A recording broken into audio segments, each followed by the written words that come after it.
Well, hello everybody. Another live. What a day of it. And I've been on the phone literally all day. It's one of those days. A lot of people reaching out. I guess it was good because I had the day off, but a lot of phone calls, a lot of people reconnecting. First Peoples to Canadians. People are getting excited about the party. So I'm happy about that. I'm happy a lot of walks, a lot of different political parties too. It didn't end for me for about 11 o'clock a.m. all the way till now. I'm just shutting it down. And it's okay. It's good. It's good. When I was running and campaigning in 2019, I must have been on the phone at least 8 to 9 hours a day and on computer. There were entire weeks I didn't even leave my residence. It was crazy. Of course, I don't want to get like that now, or you have a hard time getting things done. And it's tough. But I want to do this video on 15-minute cities. And I know Terry Hand, I probably should have tagged him in this. He's not the only one to ask me what are 15-minute cities. Well, folks, that's a European creation from the EU, a vision of civil law socialist states. It's very much in the Asian world. Communist China embraces that concept. But where did it start? Where did it start? Well, we can look at the Dark Ages. That's where it actually started in history. It was the idea of the city state, the castle. I wrote about this in my Oxford paper, The Nature of International Law as It Really Is. If you go look at my paper there, which is the birth of it, is that you work within 15 minutes. Your commute, daily commute, and life is 15 minutes. That's it. Whether that's bus, walk, any public transit, or your own vehicle, 15 minutes each way. Everything in your life is available to you within 15 minutes of your commute each way. That's what they say is a great thing. Now, Hong Kong is a 15-minute city. The GTA in the boroughs are all 15-minute cities, meaning you can shop, get all your things within 15 minutes. The first design of it, the first design of it in modern times after World War II was in Chernobyl, former USSR's Chernobyl. That was the first city where you took mass transit, meaning you weren't allowed to have a vehicle. That city was designed, a cutting edge city where you stack people on top of people and you go to your work, you collect your things within 15 minutes, including walking or taking the bus, because that's all you were allowed, and that's how they designed that cutting edge city. If you see a common theme that all crown colonial countries and all communisms shared that goal, that vision, and what we call sustainable development goals, you'd be right. They shared that vision. Crown and communism, not too different in that respect. Russia flirted with that during the time of Chernobyl. It only ended for Russia because the city became a nuclear disaster zone.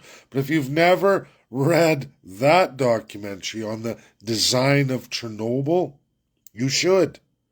The cutting edge, latest in communism. It was cutting edge communism. China adopts that model. Obviously, not the nuclear disaster, but they adopt that model. The UK, the United Kingdom, adopted that model a long, long time before. They're building the United Kingdom that way forever and a day. It's an island state. I go into that in my paper too. City states, island states. Obviously, all of the Asian world, all the island city states are built that way. They're built that way. When you look at Hong Kong, built by the United Kingdom, held by the United Kingdom for 100 years, they get and attract all the rural folks from all over mainland China, communists, who come in, and if you've never seen the documentary on so many single mothers or mothers of children, not even single, their husbands are away working, they don't even see each other ever again. This is much the same for much of the Asian world. Philippines, that's how it works. People are working in different continents even to scratch out a living. That's reality. They may never see each other for sometimes 10, 20, 15 years. Of course, new families are created. There's all kinds of problems in that system. But the 15-minute city is the illusion that you're going to have this great life, that everything's accessible to you and you're going to commute back and forth. But did you know in all 15-minute cities, your cost of living is literally the highest in the world? And I should have turned off notifications. You watch, that's going to start beeping. But that is the concept of 15-minute city. 15 minutes. And it's always at a detrimental, immense cost of living, and you are crushed into smaller and smaller spaces. They give you the illusion that you can have this wonderful utopia life in these beautiful balcony views and this great apartment complex, and life is wonderful. You've got it so much easier than everybody else, except for the reality is the cost of living is astronomical. You're in a filthy environment, people stacked on people in smaller and smaller spaces. Your mobility is controlled. You're actually being tricked and trapped into a 15-minute zone. All cities are changing to this in Canada.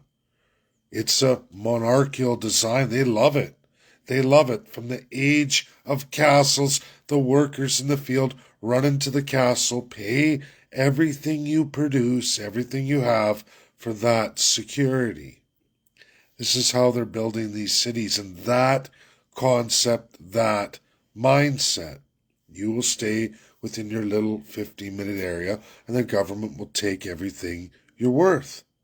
Just like they did in those times, Age of Empires during the Dark Ages. That's how it worked. It's never changed. It's not New World Order.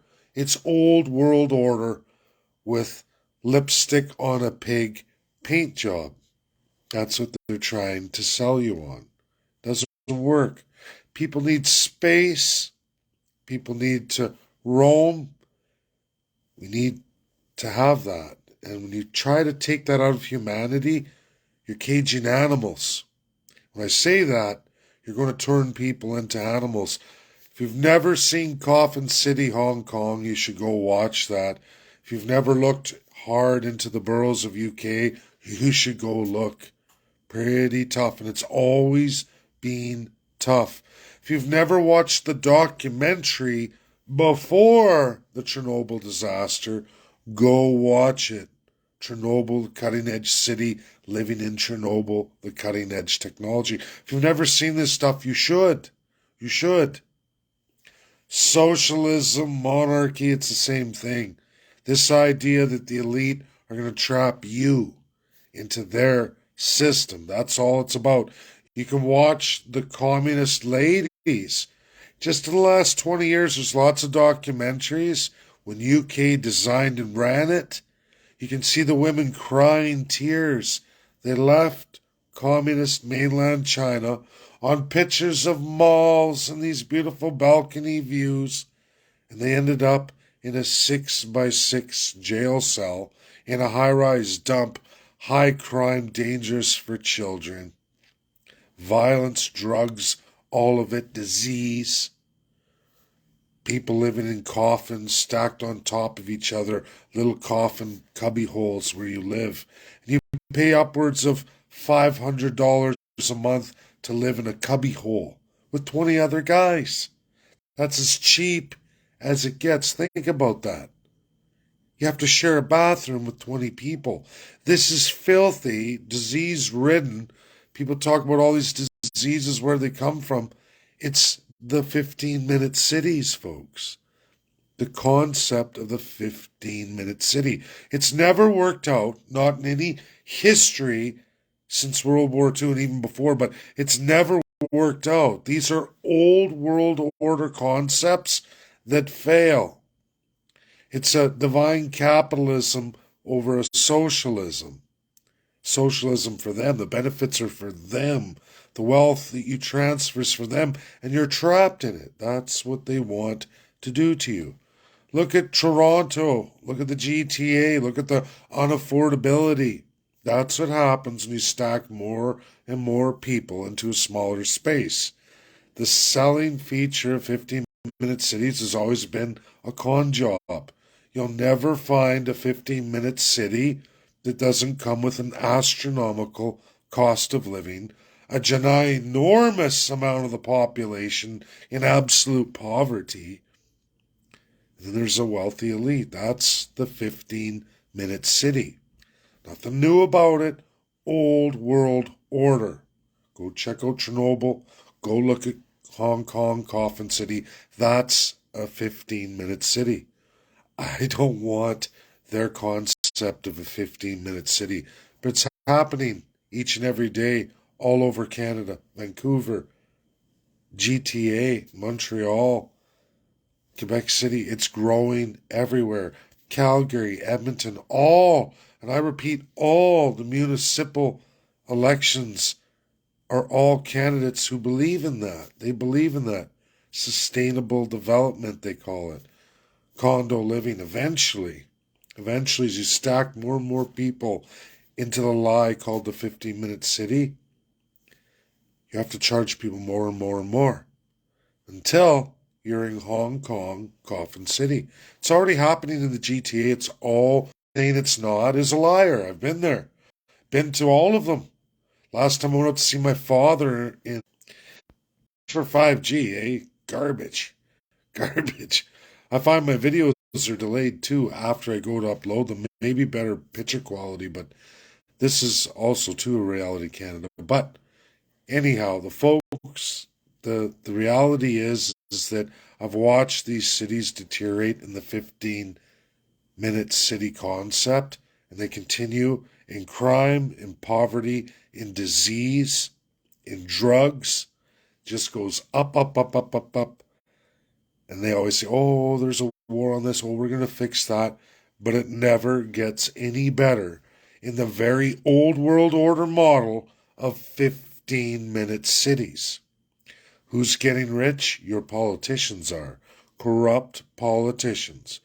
In pyramid schemes. Socialism always ends up that way. That's my video. Share, share, share. So get it out there, folks. Get it shared. It's important truth. It's credible, verifiable, and real. People need to know. Wake up before it's too late. Bye now.